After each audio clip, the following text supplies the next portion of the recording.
First, let's build an MCP server for your customer.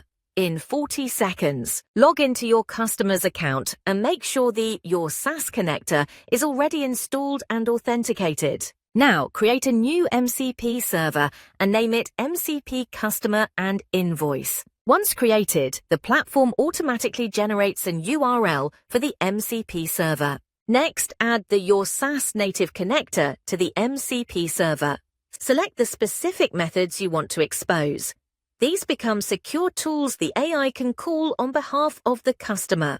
Once that's done, enable the MCP server to make it live. Now let's look at what your customer does. Your customer opens the Claude desktop, goes to Settings, navigates to Connectors, and adds a custom connector.